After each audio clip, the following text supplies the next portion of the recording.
கிறிஸ்துக்கள் அன்பான காலைக்கதை நிகழ்ச்சி நேயர்களே, மீண்டும் இந்த நாளில் கூட இயேசுவின் இனிதான நாமத்துல உங்களோடு கூட இணைவதில் மிகுந்த மகிழ்ச்சி அடைகின்றேன். இந்த நாளில் நமக்கு வருகிற வாக்குத்தத்தத்தின் வசனம் எங்கிருந்து அப்படின்னு சொன்னீங்கன்னா, யோவான் எழுதின சுவிசேஷம் 8ஆம் அதிகாரம் 36வது வசனம். ஆகையால் குமாரன் உங்களை விடுதலை ஆக்கினால் மெய்யாகவே விடுதலை ஆவீர்கள்.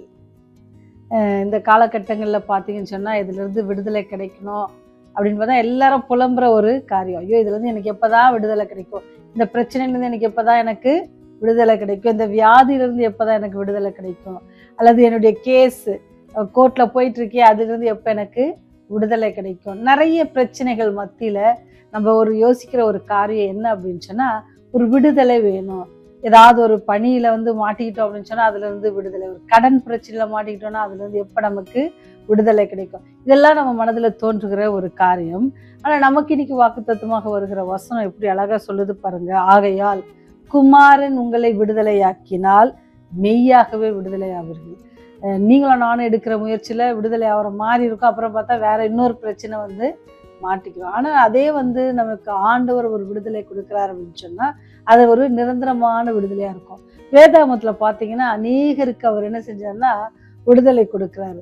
விசேஷமாக பார்த்தீங்க அப்படின்னு சொன்னால், ஆண்டவர் ஊழிய காலம் செய்யும்போது கதரீனுடைய நாட்டில் வந்தபோது அசுத்தாவியுள்ள மனுஷன் ஒருவன் எங்கே இருந்தான்னா பிரேத குழி கல்லறையில் இருந்தான். அந்த கல்லறையில் என்ன செஞ்சான், கட்டப்பட்டவனாக அசுத்தாவி பிடித்தவனாக அவனையே சில நேரம் கீறி ரத்த அந்த மாதிரியான ஒரு சங்கிலியில ஒரு சாத்தானுடைய அசுத்தாவியினால் கட்டப்பட்டிருந்தான்.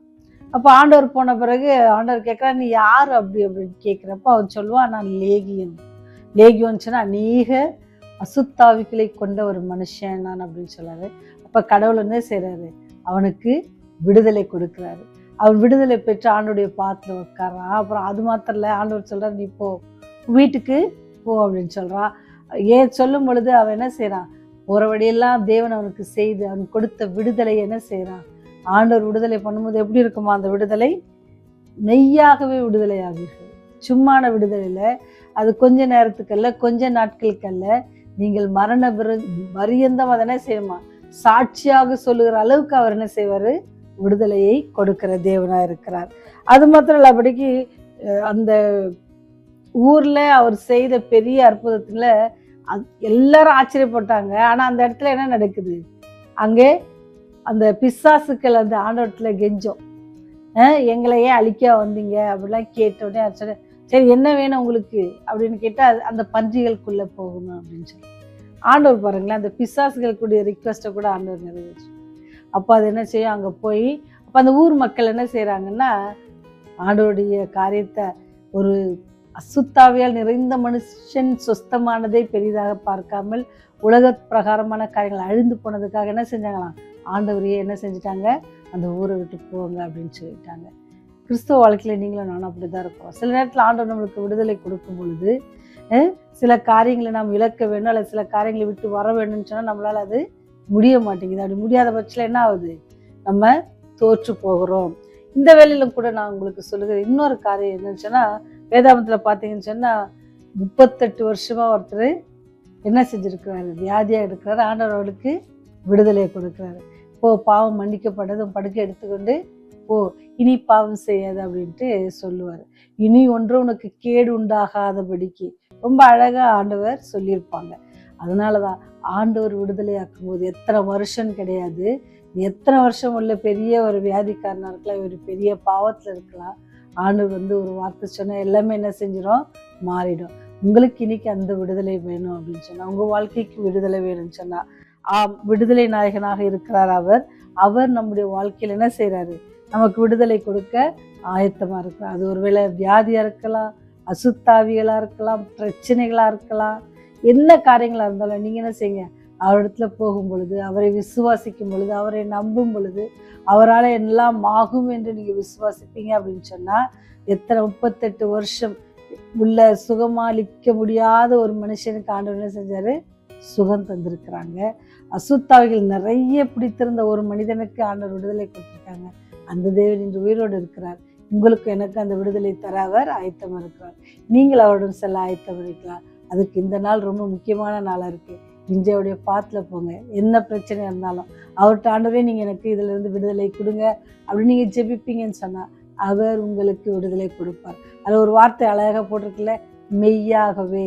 ஆண்டவர் சொல்கிறது மெய்யாகவே அப்படின்னுட்டா என்னது, ரொம்ப கன்ஃபார்மான ஒரு காரியம். மெய்யாகவே விடுதலை ஆவீர்கள். எப்போ ஆண்டவருக்கு உண்மையாக போவீங்க அப்படின்னு சொன்னால் மெய்யாகவே. அந்த மெய்யாகவேன்ற அந்த வார்த்தையை நீங்கள் பிடிச்சுக்கொண்டு ஆண்டவர்கிட்ட, அப்பா நீங்கள் சொன்னீங்களே மெய்யாக விடுதலை ஆவேன்னு, அதை நீங்கள் எனக்கு இன்னைக்கு தாங்க, அந்த வாக்குத்தத்தத்தை எங்களுடைய வாழ்க்கையில நிறைவேற்றுங்க அப்படின்னு நீங்கள் ஜெபிப்பீங்கன்னு சொன்னால் அவர் செவிகள் உங்களுடைய விண்ணப்பத்திற்கு திறந்திருக்கிறது, உங்களை ஆசீர்வதிக்கக்கூடிய கரமாலமும் திறந்திருக்குது என்பதை அந்த நேரத்தில் உறுதியாக என்னால் சொல்ல முடியும். ஏன்னு சொன்னால் நம்முடைய ஆண்டவர் அன்புள்ளவர், உங்களையும் என்னையும் எப்பொழுதும் நோக்கி பார்த்து கொண்டிருக்கிறார். ஜெபம் செய்வோமா? அதிகமாய் நேசித்து வழிநடத்துகிற பரலோக தந்தையே, இந்த நாளிலும் கூட ஆண்டவரே, நீர் எங்களை விடுதலையாக்கினால் மெய்யாகவே நாங்கள் விடுதலையாவோம் என்று சொல்லுகிற பெரிய வாக்குத்தத்தத்தை கொடுத்திருக்கீங்க சாமி.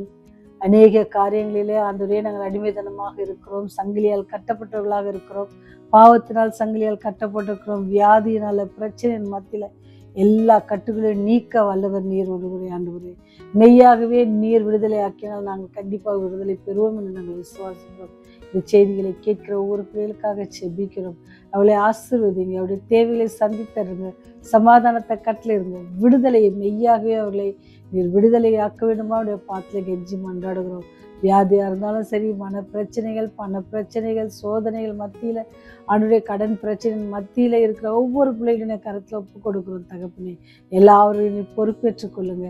எல்லோருக்கும் நீங்கள் விடுதலையை கட்டளையிடுங்க, சந்தோஷம் சமாதானத்தை கட்டளையிடுங்க சுவாமி.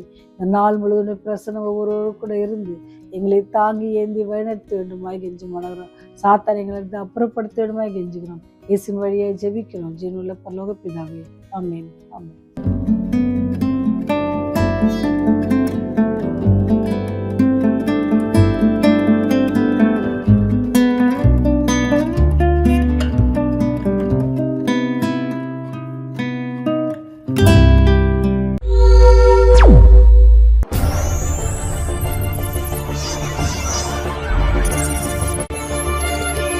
நீங்கள் பார்த்துக் கொண்டிருப்பது உங்கள் ரிவைவல் டிவி.